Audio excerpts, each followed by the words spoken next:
in a constructive way, not in a way that says, listen, something's going on and I'm upset about it and I need to talk about it, but in a way that just allows me to abuse and verbally attack other people. Right, yeah, the two sides of breathing, so there's speaking and listening, right? And those need to be respectfully in balance. Yeah, it's inhale, take it in, right? Don't just throw it out there. Yeah, breathing is.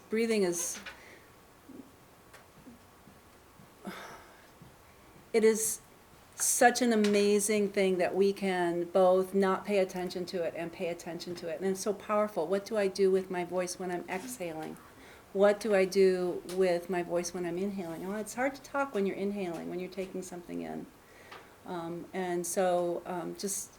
It's a really good thing about, like venting. Yeah, I throw stuff, that's how I vent. So, don't be an inanimate, don't be my brush last week, because I broke it.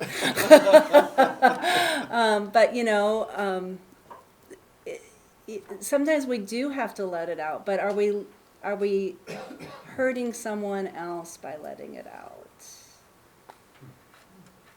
I was much calmer with the person I was mad with because I broke a brush. I don't remember the author, but there was somebody who talks about if we're lucky, there's someone in our life to whom we can say the things we don't mean. I'm good.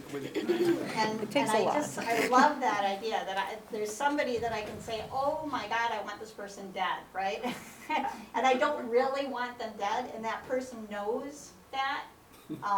If we just have that person that I think that's a real gift too. But saying that to the person I'm angry at is not cool. I mean, that's that's that line, right? Where maybe now I've unleashed, I've displaced my anxiety onto you now, right? It's if I can't hold my own anger, then I'm gonna let you have it. So now you can walk around with it, and I feel better. Mm-hmm. That's an unhealthy way to express your anger. I go back to the expectation thing too. I don't have a top 10 of of what causes or what prompts or triggers anger or irritation responses, but it's somewhere in that list is if I don't have healthy expectations, or if I'm not assessing that, like if I don't expect President Trump to not say something wild or not grounded, and I'm going to be embattled all the time. Now I still have to uphold standards and expectations for Barbara or for President Trump or other leaders or even myself. But I also have to allow some margin, because I'm going to be embattled my whole life. Every minute of the day. If I say, well, that's not right. I have to have fair expectations, and if I don't, I just will be unhinged all the time. So another way to get at, to deal with my anger, but also to reduce some unnecessary anger and strife in my life. Good. As I listen and think about coming to self-assessment, I move from being reactive, processing it, where I can say there's something I could be proactive, where I release that by doing something about it which is healthy. Yeah. I can be proactive and be very unhealthy, but I can assess myself and say I can be proactive by doing something as a way of going through my personal transformation rather than somebody else. Because I can't control anybody else's emotions, but I can control mine. Yeah, that's right. Right. And there's a place for reactivity too. So if I touch a hot stove, I need to react fast, right? So, so we have adrenaline, we have cortisol, we have reactive stress hormones. They're good, but are they just the stew that we live in? Yeah. Then that's a dosha. And to get to that time of being proactive for me may take 20 minutes or an hour, or it may take a year. Yeah. Yeah. But at least as you deal with that, you're saying, I wanna deal with myself in relationship to healthy people that I find, but not as a way of getting even. Yeah. Right, Or being violent. right.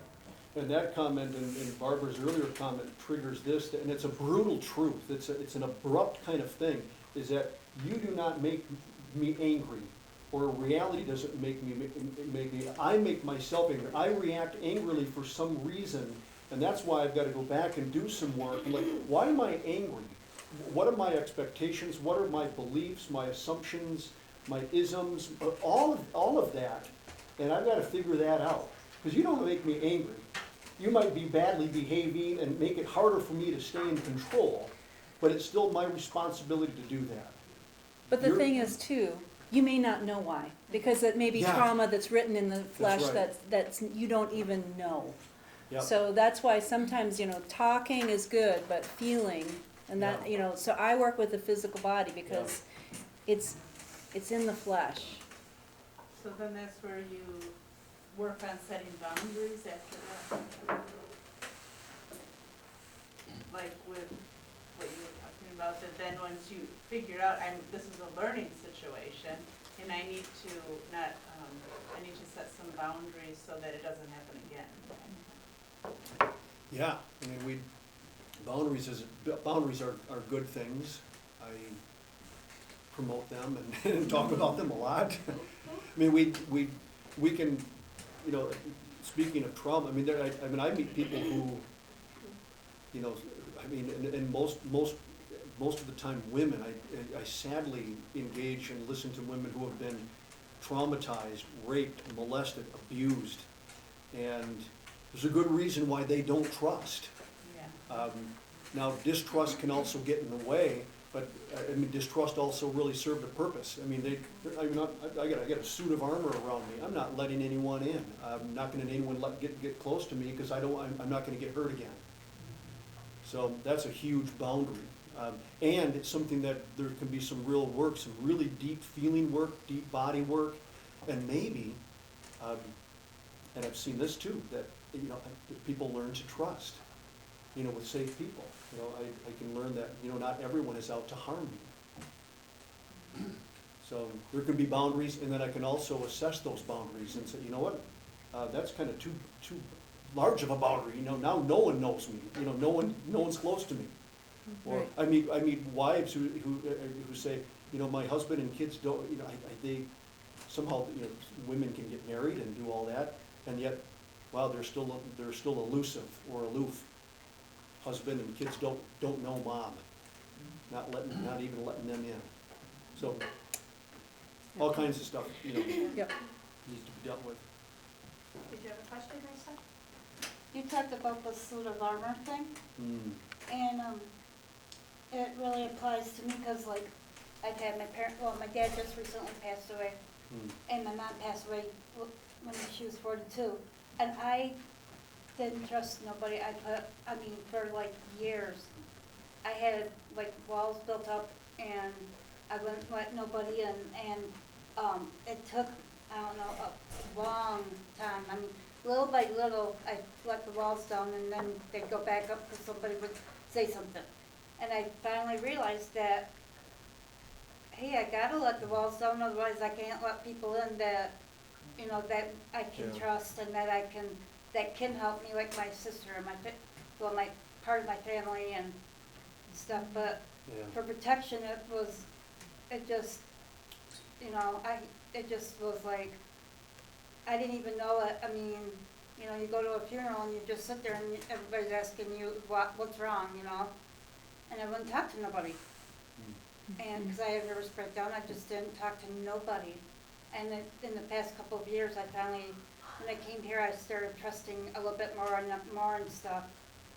That's good. That's the hard and good and risky work. Yeah, grief and anger are very closely related. Right? I was raised in a family where there are six children, and one of the emotions we were never allowed to express was anger. Ever, under any circumstances, and we would be punished for being angry. So I think anger gets a bad rap, and it took a lot of years and a lot of therapy to get to the point of saying it's you deal with it is your choice, and yes, in the beginning, it was someone made me angry. But I don't think I'm unusual in that, because we don't say anger is okay. I never heard anger was okay until I was probably in my 40s. So how is that changing with, or is it changing with children? If you see family dynamics, is it okay for children to be angry? Yeah, I mean, I see it quite often that,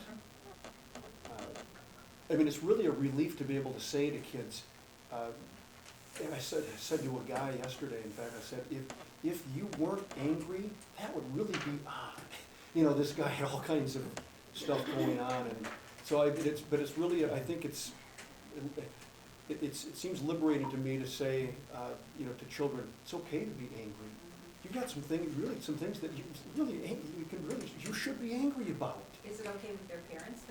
Yeah, and it is for some, you know, now on the other hand, I also say, you need to be responsible, we all need to be responsible with this feeling, and I need to be in control. You know, again, you know, being angry, good, throwing dishes at someone, probably not good. You know, unless they're, you know, they're doing it with you, you know, so it's raising some awareness about this. It's encouraging this full kaleidoscope of feelings. Anger's not this, you know, boogeyman out there. I've got to be able to talk about it honestly and refreshingly with people. I think too, there was an idea, babies get angry. You take away something they like, they get angry. They get mad, and they'll let you know they're mad. But there was this idea of letting them cry it out. So they learn that there's no point. So where does that go? And I think that was kind of really a way of raising babies in the 50s, right? It's like, you know, no, you let them cry it out, because otherwise they'll get spoiled. And that's very much changing now. It's like, no, you know, you hold your baby, you let your baby cry, you know, you let your baby feel feels. But, you know, no, that was, you know, like if you hold that baby because you put them down and they cry, you're going to spoil that baby. And it's like, they are being manipulative. They are. But it's due to human need. It's human capacity. You know, and I think that it's like, wow, we denied babies the capacity to feel and to have successful transformation. That's a big one, guys. Interesting, Yeah. Last question. And I think too, there's a line too where you feel it and it's okay to feel it and process it. And then I think that comes into, like when you were talking about processing and what you do with it, but also